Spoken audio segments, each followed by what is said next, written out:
আর ভারতে মুসলমান নামেই সে নির্যাতিত, জন্ম থেকে তার নির্যাতন শুরু হয়, কবরে গিয়েও মুক্তি পায় না, কবরটা ওই হিন্দুরা ভাঙ্গা দেয়। তাহলে কবরে গিয়ে মুক্তি পাইছে? তাহলে ওই হিন্দুরা যদি কোনো কিছু ন্যায় নীতির আলাপ করে, ওগুলো আমাদের গ্রহণ করা ঠিক হবে? ওদের সাথে আমাদের সুসম্পর্ক রাখার কি প্রয়োজন? কোনো প্রয়োজন নাই। আপনি আমার ভাইকে মেরে ফেলতেছেন, আপনি আমার মুসলমান বোনকে মেরে ফেলতেছেন। আমি সবসময় আপনাদেরকে এর আগে অনেকবার বলছি, এখন একটু বাদ দিছি, মানে মাঝখানে আর বলি না। এই পৃথিবীতে সবচেয়ে নিকৃষ্ট এক ধর্মের নাম হলো হিন্দু ধর্ম। আপনি গবেষণা করে দেখেন। আমি আজকে বললাম, এখন থেকে আজ থেকে গবেষণা শুরু করবেন, 2 মাস পরে আবার আমার কাছে আসবেন, হুজুর আপনি যে বলছেন কথা ঠিক না, পরে আপনাকে আমি দলিল প্রমাণ দিব। কুমারী পূজা করে। কি পূজা? কুমারী পূজা কি জানেন? এটা জানেন না আপনারা। এই জন্য তো আঙ্গর সমস্যা কি জানেন? এই বাংলাদেশের মুসলমান সবচেয়ে বড় সমস্যা হলো না জানা। মনে করে অনেকজন আসলে কিচ্ছু জানে না। কুমারী পূজা হইল 16 বছরের এক যুবতী, যে যুবতীর বিয়ে হয় নাই, ওই যুবতীর জাঙ্গিয়ার পেটিকুট পরায়া এক বড় উঁচা চেয়ারে বসায় রাখে, সব যুবক তার কাছে যায় সিজদা করে, ওর শরীরে হাত বোলায়। এর নাম কুমারী পূজা। এটা আমি সরাসরি পত্রিকায় লেখা দেখছি কিভাবে এই পূজাটা করে, শুরু থেকে শেষ পর্যন্ত। পূজাটা কিভাবে শুরু হয় এবং শেষ পর্যন্ত কিভাবে হয়, এটা লেখা দেখছি 2014-15 সালে। আচ্ছা বলেন, এটা কোনো ধর্ম হইল? আরও ধর্ম পৃথিবীতে আছে না? খ্রিস্টান ধর্ম নাই, ইহুদি ধর্ম নাই, আরও অনেক বুদ্ধ ধর্ম, আরও ধর্ম আছে না? তো ওরা তো এরকম করে না। এরকম না, শুধু দুনিয়ার মধ্যে যত ধরনের উগ্রতা আর সন্ত্রাসী কর্মকাণ্ড সব এই ভারতের এই হিন্দুরা করে, সব এরা করে। আপনি একটা জিনিস চিন্তা করেন, এই বাংলা, পশ্চিমবঙ্গ এবং আসাম এবং ত্রিপুরা আমাদের এই বাংলাদেশে ছিল, একসাথে ছিল। বাংলা নামে এরা ছিল, একসাথে ছিল। তো ওরা আমাদের থেকে আলাদা হয়ে গেছে। আলাদা হইয়া ওরা কিন্তু হিন্দুর থেকে আরো কট্টর থেকে কট্টর হিন্দু হয়েছে। আর আমরা যে মুসলিম হিসাবে আলাদা হয়ে গেলাম, আমরা কিন্তু আরো কট্টর থেকে কট্টর মুসলমান ওভার পাইলাম না। কথা বুঝছেন আমার? ওরা আলাদা হয়ে যায়, কিন্তু আজ থেকে 70 বছর আগে, 80 বছর আগে ওরা যেরকম হিন্দু ছিল, তার চাইতে ওরা কট্টর থেকে কট্টর কি হয়েছে? হিন্দু হয়েছে। কিন্তু আমরা কট্টর থেকে কট্টর কি হইতে পারলাম না? মুসলমান হইতে পারলাম না। আমাদেরকে নানান ধরনের কথা বলে, কট্টরপন্থী মুসলিম। তো মুসলমান তো কট্টরপন্থী হতে হবে। মুসলমান যদি কট্টরপন্থী না হয়, সে মুসলিম থাকতে পারবে? ধর্মান্ধ। আরে ধর্মান্ধই তো আমরা আল্লাহরে দেখছি। এই আপনারা আল্লাহরে দেখছেন, রাসূলকে দেখছেন, জিবরাইল ফেরেশতারা দেখছেন? কিছুই দেখেন নাই। ধর্মান্ধ মানে কি? না দেখে কোনো কিছু বিশ্বাস করা। আমরা ধর্মান্ধই। আমরা না দেখেই এই সমস্ত জিনিসকে বিশ্বাস করছি, মানে নিছি। আমাদেরকে ধর্মান্ধ বলে গালি দেওয়ার কোনো সুযোগ নাই। আমরা গোড়ার থেকেই ধর্মান্ধ। গোড়ার থেকেই কি ধর্মান্ধ আমরা। আমাদের ধর্মের যারা ধারক বাহক, তাদের কাউকেই আমরা দেখি নাই। শুধুমাত্র কথার উপরে, দলিলাদিল্লার উপরে আমরা বিশ্বাস করে নিছি যে আমরা মুসলমান।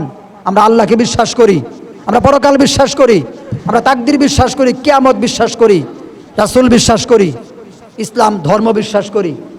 দেখে বিশ্বাস করছেন এটি আপনার? না দেখেই বিশ্বাস করছেন। এরা ধর্মান্ধ মুসলিম। যেই দিন মুসলমান দেখে মুসলমান হবো, ওই দিন ওটা আর মুসলমান থাকতো না, ওটা হিন্দু হয়ে যাব।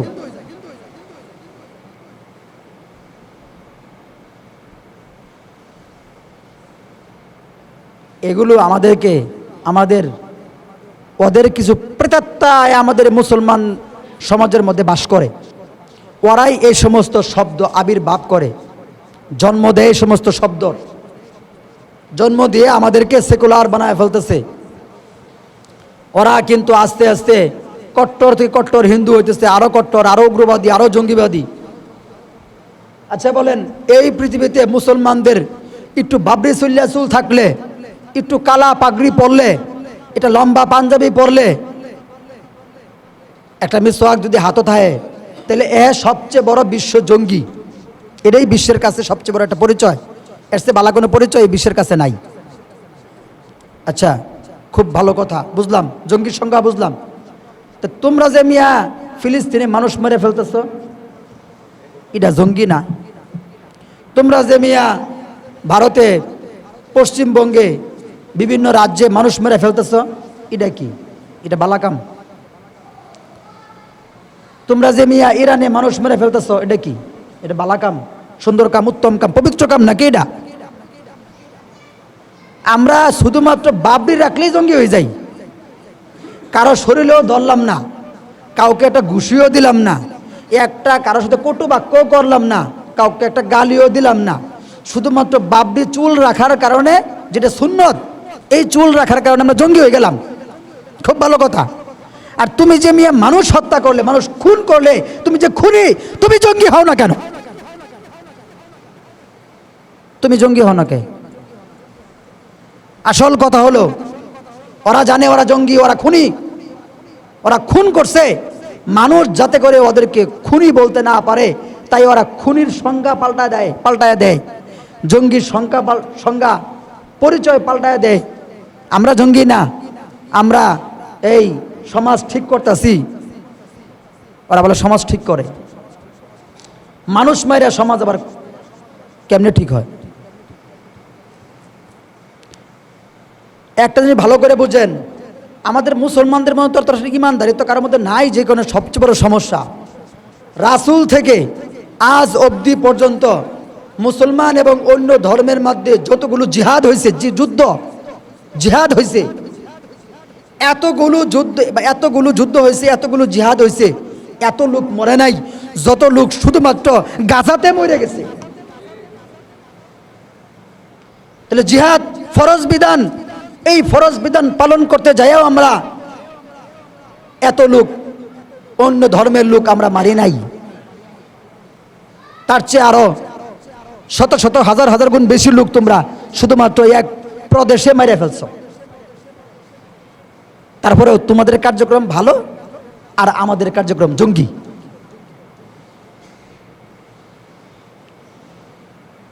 এই জন্য মুসলমান, আপনি যে দলেরই হন না কেন, আপনি ওদের কাছে শত্রু। বাংলাদেশে আপনি যে গ্রুপেরই হন না কেন, আপনি যে টুপি পরছেন, আপনি যে নমাজ পড়েন, আপনি যে কালেমা পড়ছেন, আপনি ওই হিন্দুদের শত্রু, ওই ভারতের শত্রু। আপনি পশ্চিমবঙ্গে এবং আসামে, কেরালা সহ কয়েকটা রাজ্যে যে নির্বাচন হয়েছে, এই নির্বাচনগুলোতে বিজেপি ক্ষমতায় আসছে। মুসলমান যেই রাজ্যগুলোতে আছে, একজনও শান্তি থাকতে পারবে না, কপালে একজনও শান্তি হবে না। অশান্তির চোটে রোহিঙ্গাদের মতো এরাও আমাদের এই দেশে ঢুকবে। কি করবে? কোথায় যাবে? তাহলে আমাদেরও পরিকল্পনা আছে, যেইসা কা ওইসা আমাদের দেশে যদি মুসলমান ভারত থেকে পাঠিয়ে দেওয়া হয়, বা ভারত থেকে মুসলমানরা চলে আসেন নির্যাতনের কারণে, আমরাও নির্যাতন করবো না, শুধুমাত্র ধাক্কায় ধাক্কায় হিন্দুদেরকে ভারতে পাঠাই দিব। সহজ কথা, আর কোনো সুন্দর কথা নাই। এটাই সুন্দর কথা, এর চাইতে সুন্দর কথা নাই। বহুত ভালো ভালো কথা আমরা বলে আসছি, কাজ হয় না। বহু উত্তম উত্তম কথা আমরা বলে আসছি, কাজ হয় না। বহুত ন্যায় নীতির আলাপ আমরা করে আসছি, সেগুলো তো কাজ হয় না। এখন আমাদের আলাপ এটাই, যেই সাকা ওই সা, যেমন মুগুর আপনি তেমন কুকুর, যেমন মুগুর যদি তেমন না নেন, আপনি কিন্তু কুকুরের কামড় খেয়ে মরে যাবেন, আপনি বাঁচতে পারবেন না। আমরা নির্যাতন করব না, বাংলাদেশের কোনো হিন্দুর উপরে আমরা নির্যাতন করব না, এতটুকু আমাদের ভদ্রতা আছে, আমরা এই ভদ্রতা দেখাবো। কিন্তু আমরাও কমু, ঠিক আছে ভারতের মুসলমান আমাদের এখানে ঢুকছে, সমস্যা নাই, আল্লাহ ব্যবস্থা করবে, আল্লাহর জমিনে আল্লাহর বান্দা আল্লাহরে খাওয়াবে, তোমাদের গুলো নিয়ে যাও। সহজ কথা। আমি যে কথাটা কইলাম, আমার এই কথা নাস্তিকরা শুনলে খেপে যাব, কবে যে এই যে সাম্প্রদায়িক সম্প্রীতির কথা বলে হুজুর, অসাম্প্রদায়িক কথা বলে, সাম্প্রদায়িক সম্প্রীতির কথা বলে না, এই কথা বলবে।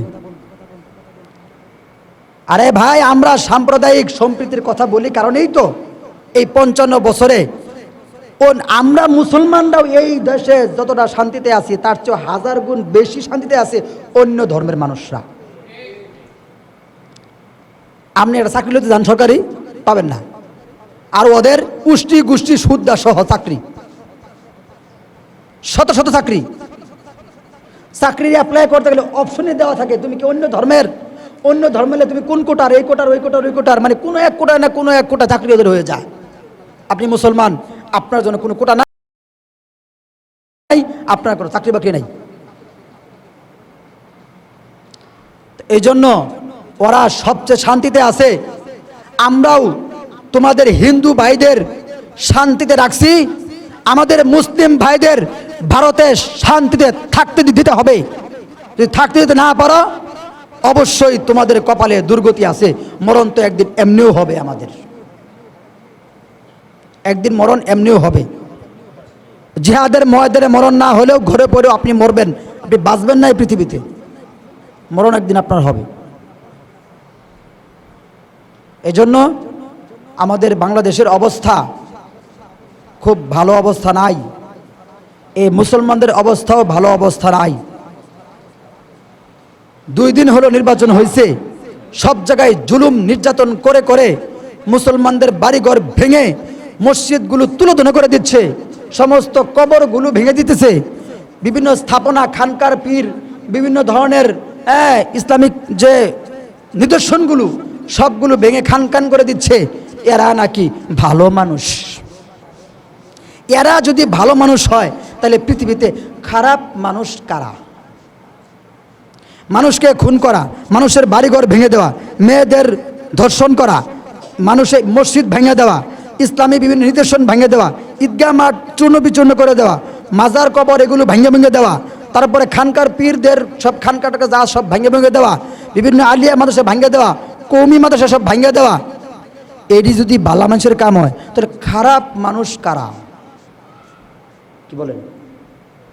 আপনাদের জানতে ইচ্ছা করে না? তাহলে খারাপ মানুষ কারা? এটি বলে ভালো মানুষের কাম।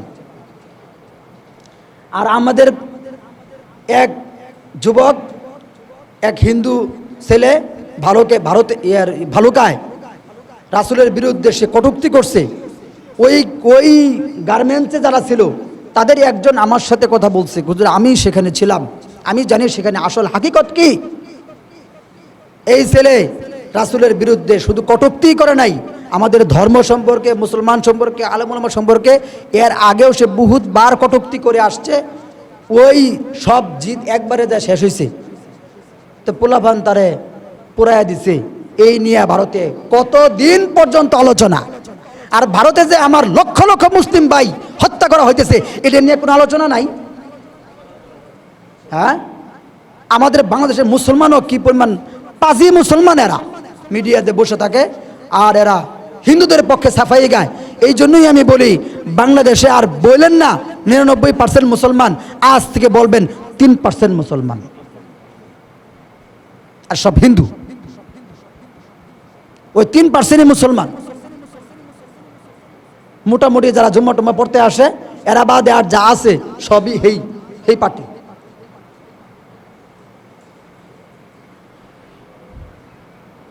হয়তো বা আপনার খারাপ লাগতেছে না, আমার অনেক খারাপ লাগে। আপনার খারাপ লাগবে না, কারণ আপনার তো মনে হয় না, রাসূলের হাদিস তো আপনি বিশ্বাস করেন না। রাসূল যে বলছেন আল মুসলিম আখুল মুসলিম, ইন্নামাল মুমিনুনা ইখওয়া, আল্লাহ তাআলা কোরআনে বলছেন মুসলমান ভাই, মুমিন যে সে তোমার ভাই। রাসূল বললেন এই যে মুসলমান সে তোমার ভাই, কা জাসাদিল ওয়াহিদ, সারা পৃথিবীর সমস্ত মুসলমান একটা শরীরের মতো, শরীরে কোথাও আঘাত লাগলে যেরকম মুখ দিয়ে মানুষ উহ করে ওঠে, অন্তরে কষ্ট লাগে, ঠিক তদ্রূপ পৃথিবীর যে কোনো জায়গায় মুসলমানদের উপরে যদি আঘাত করা হয়, সে একজন মুসলমান হলেও সারা পৃথিবীর সমস্ত মুসলমানদের কষ্ট লাগতে হবে। এটা যে হাদিস, আপনি যে রাসূলকে বিশ্বাস করেন না, এই জন্য রাসূলের হাদিসও আপনার কাছে হাদিস মনে হয় না, আর কোনো মুসলমানকে কষ্ট দিলে আপনার অন্তরে কষ্ট লাগে না। ভারতে মুসলমানদের নির্যাতন করা হচ্ছে, এই বাংলাদেশের তথা কথিত দেড় ব্যাটারি মার্কা মুসলমানদের কষ্ট না লাগলেও আমার অনেক খারাপ লাগে, কষ্ট লাগে। কারণ আমি মনে করি ভারতের যারা মুসলমান তারা আমার ভাই, রাসূল বলছেন ওরা আমার ভাই। কোনো হিন্দুকে রাসূল বলেন নাই যে হিন্দু তোমার ভাই, বরঞ্চ কোরআনে আল্লাহ অসংখ্য জায়গায় বলছেন ইহুদ নাসারা খ্রিস্টান এরা তোমাদের চিরশত্রু, এরা কোনোদিন তোমাদের বন্ধু হতে পারে না। শুধু এটাই না, নামাজের সূরা ফাতিহা পড়েন গায়রুল মাগদুবি আলাইহিম ওয়ালাদ-দাল্লিন আমিন। এই দল্লিন কারা? দল্লিন হলো খ্রিস্টানরা, মাগদুব হলো ইহুদিরা। সারা জীবন নামাজে ইহুদ নাসারা খ্রিস্টানদের বিরোধিতা করে আসলেন, আর দিন শেষে যায় ওদের সাথেই আপনাদের প্রীতি। এই জন্যই বলি এই বাংলাদেশের মুসলমান সবচাইতে বড় মূর্খ আর না জানা, মনে করে অনেক জানে, কিচ্ছু জানে না। সূরা ফাতিহা পড়েন নামাজে, সূরা ফাতিহার লাস্টের আয়াত গায়রুল মাগদুবি আলাইহিম ওয়ালাদ-দাল্লিন, এই অর্থ জানেন? দল্লিন মানে খ্রিস্টানরা, আর মাগদুব মানে ইহুদিরা। এই ইহুদ না খ্রিস্টানরা অভিশপ্ত জাতিরা, লানতপ্রাপ্ত। এদের পথে চলো না, এদের কথা শুনো না, এরা তোমাদের বন্ধু না। আল্লাহ তাআলা বলছেন সারাদিন নামাজে এই সূরা পড়েন, এই আয়াত পড়েন, আবার দিন শেষে যায় ওই ইহুদ নাসারা খ্রিস্টানদের সাথেই আপনাদের চুক্তি, আপনাদের লেনদেন, চলাফেরা, উঠা বসা, বন্ধুত্ব, সবকিছু সবকিছু। এই জন্য মুসলমান যে আপনি হয়েছেন, আপনার ইমানটা নিয়ে কবরে যেতে হবে। শুধুমাত্র নামাজের নাম ইসলাম না, অনেকবার বলছি, শুধুমাত্র রোজার নাম ইসলাম না, শুধুমাত্র হজের নাম ইসলাম না। ইসলাম এক পূর্ণাঙ্গ জীবন ব্যবস্থা, সব ক্ষেত্রেই আপনাকে ইসলামিকভাবে চিন্তা করতে হবে।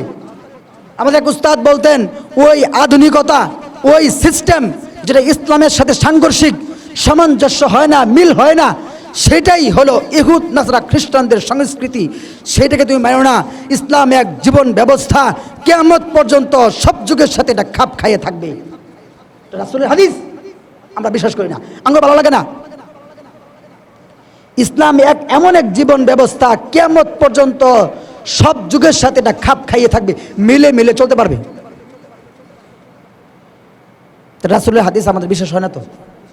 ইমাম আবু ইউসুফ রাহমাতুল্লাহি আলাইহি বলছেন এই ইসলামের ভিতরে, এই শরীয়তের ভিতরে আমরা এত এত লক্ষ কোটি মাসআলা সমাধান করে দিছি যে কিয়ামত চলে আসবে, আমাদের সমাধানকৃত মাসআলা বাস্তবে ঘটবে না, ওগুলো সমাধান করা। আপনি কি মনে করেন ইসলামটা? কি মনে করেন আপনার মতো ছোটো মাতালয় ইসলামের মানুষ ঘোরাফেরা করছে? ইমাম আবু ইউসুফ, ইমাম আবু হানিফা, ইমাম মুহাম্মদ, আপনি কি মনে করেন? ইমাম শাফি রহমাতুল্লাহি আলাইহির এক শাগরেদ, তিনি বলছেন সারা পৃথিবীর মানুষের মাথায় যে ব্রেন, তার 4 ভাগের 1 ভাগ ব্রেন হলো ইমাম শাফির মাথার মধ্যে আল্লাহ তাআলা দিয়েছেন। ওই সমস্ত মাথা দিয়ে এই ইসলাম গবেষণা করা শেষ। আমাদের মতো এই 1.5 ব্যাটারির মাথা ইসলাম গবেষণা করার কোনো প্রয়োজন নাই। ইসলাম গবেষণা করা আছে, ইসলাম ঠিকঠাক করা আছে, সব জায়গায় ঠিকঠাক করা আছে। এটার আর ঠিকঠাক করার কোনো প্রয়োজন হয় না, খালি আপনি চলেন এই অনুযায়ী, আপনি চলেন, আর কোনো কাজ নাই। তো এদের তো ইসলাম ভালো লাগে না, কারণ ভালো লাগবে কেমনে? এরা যে মন্দিরে যায় প্রসাদ খাওয়া লোক,